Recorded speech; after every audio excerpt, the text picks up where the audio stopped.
Let's read a caselet, and then answer questions based on it. Let's look at the facts of the case. The CEO of Best Motors, a mid sized automobile company which makes tractors and small trucks, has just made a startling discovery. What is the CEO of a automobile company? Has just realized something. What is that?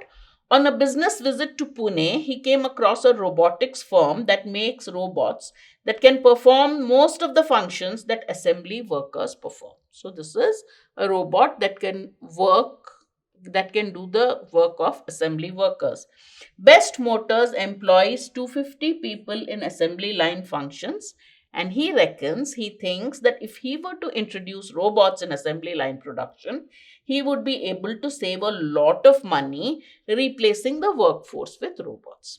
So he is the CEO of an automobile company. He has realized that there is a robot which can do the work of assembly line workers and can perform most of the functions of assembly workers.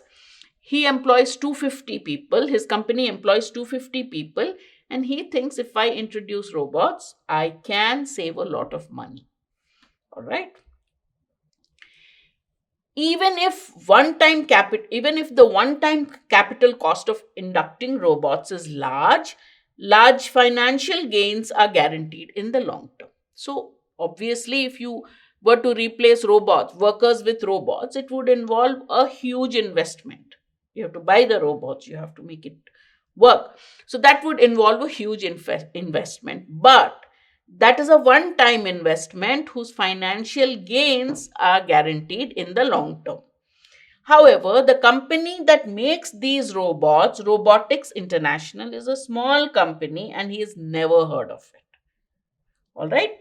He is unsure about the performance of these machines. He's not sure if these robots can really work as well as people, human beings, about their long term efficacy and the kind of glitches, problems that robots in production may incur. So he is unsure because this automation is not done before. So he's unsure of what are the problems he'll face, what kind of problems, whether they'll be effective, whether they'll have any problems. He's not sure of any of these. However, he's also heard that Best Motors' main rival, National Motors has inducted robots on a trial basis at their plant in Karnataka. These are the facts. He's realized that there are robots being made by a robotics company which would do the work of assembly line workers. He knows he has to make a one time investment, but the long term gain would be quite high. His main competitor has already inducted robots on a trial basis. He himself is not sure if these robots will really work, if they're going to be effective, what kind of problems he may face. He's not sure. Plus, he hasn't even heard of this company which makes the robots. These are the facts of the case. After a successful trial run in his plant, the CEO decides to induct robots into his assembly line. So he had a trial and he now takes the decision, okay, let's have robots as assembly line workers instead of assembly line human workers. Violent protests occur as workers, fearing job losses, run amok, setting fire to several vehicles inside the factory premises and hurling stones at the main administrative building.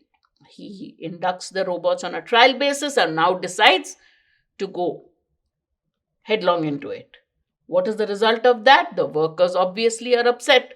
So they've been setting fire to some vehicles, they've been throwing stones at the administrative building.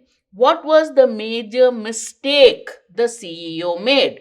What do you think he must have done? He wouldn't have told the workers. He wouldn't have assuaged their fears. He probably didn't tell them. It probably was a unilateral decision without informing them or without making provisions. Why, if workers are, the main reason the workers are running amok and setting fire to vehicles is they're fearing job losses. So he should have told them of the alternative provisions he has made or given some sort of warning. He must not have done that. So that must have been the mistake. Now let's look at the options. He should have communicated his decision of inducting robots to the workforce before taking the decision to induct them. True. But this will not assuage or in any way allay the fears of the workers that they'll have job losses. Listen, I'm going to induct robots, then the protest would have happened the day he made the announcement, right? Just communicating that we're going to get robots, we're going to install robots and in your place is not going to solve the problem. The problem is workers' job loss due to the robots being inducted, right? So A is not going to solve the problem.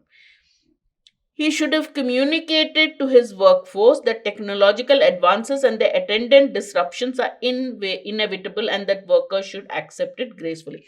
This is just the same thing as B. A says communicate, B says when you are communicating, what do you have to tell? Basically, listen, robots have come, you're going to lose your job, get out.